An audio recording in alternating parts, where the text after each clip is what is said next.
रात अंधेरे से भरी हुई थी। चारों ओर सन्नाटा पसरा हुआ था। रितेश को अचानक से पेट में असहनीय दर्द होने लगा।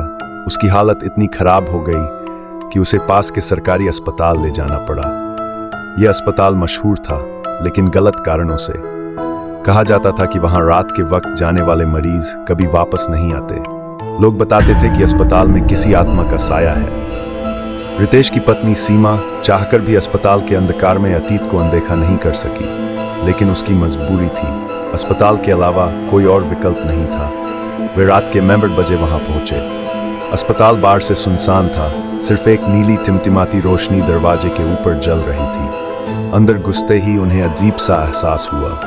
हवा में एक भारीपन और ठंडक थी, जैसे कोई अदृश्य ताकत आसपास हो। रिसेप्शन पर कोई नहीं था।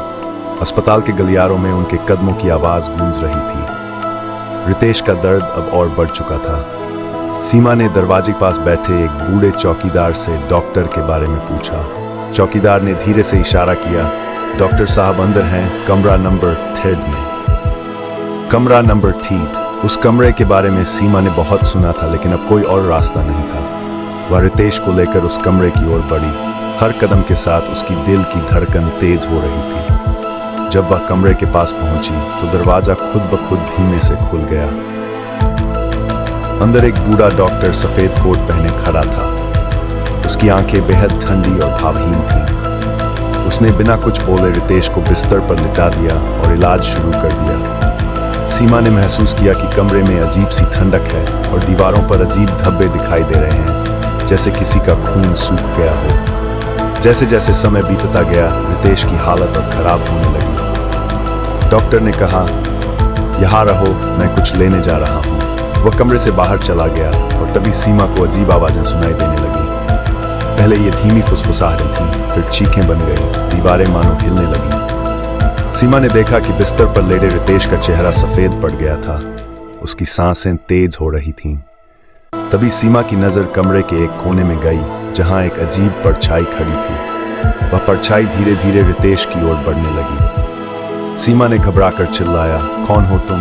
लेकिन कोई जवाब नहीं मिला। तभी चौकीदार कमरे के बाहर से बोला, वो डॉक्टर नहीं है, वो आत्मा है। जल्दी भागो, नहीं तो रितेश बच नहीं पाएगा। सीमा घबरा गई। उसने जल्दी से रितेश को उठाने की कोशिश की, लेकिन वह बेहोश हो चुका था। दरवाजे अचानक से बंद हो गए और परछाई अब रितेश के करीब आ चुकी थी। सीमा की आंखों में डर साफ छलक रहा था, लेकिन फिर उसे अपने पर्स में रखी हनुमान चालीसा की छोटी किताब याद आई, जिसे उसकी मां ने उसे हमेशा साथ रखने को कहा था। आखिरी उम्मीद के तौर पर सीमा ने वो किताब निकाली और कांपते हाथों से हनुमान चालीसा पढ़ना शुरू किया। जैसे ही उसने श्री गुरु चरण सरोज रज निज मन मुकुर सुधारी पढ़ा, कमरे का तापमान अचानक बदलने लगा। परछाई वहीं रुक गई, जैसे उसे कोई अदृश्य शक्ति ने रोक लिया हो। सीमा ने और जोर से पढ़ना शुरू किया।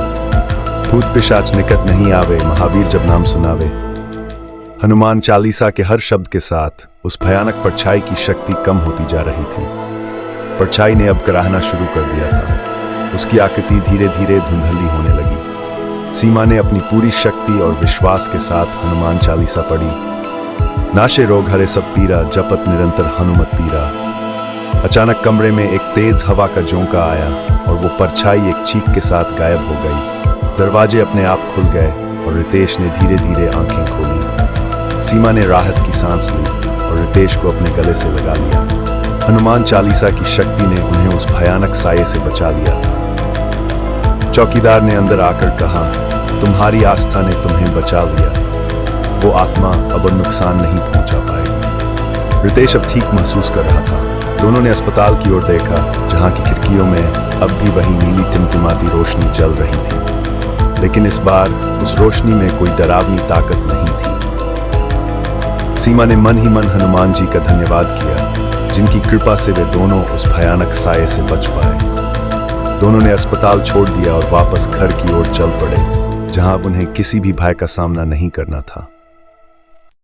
If you like this video, please subscribe. Thanks for watching.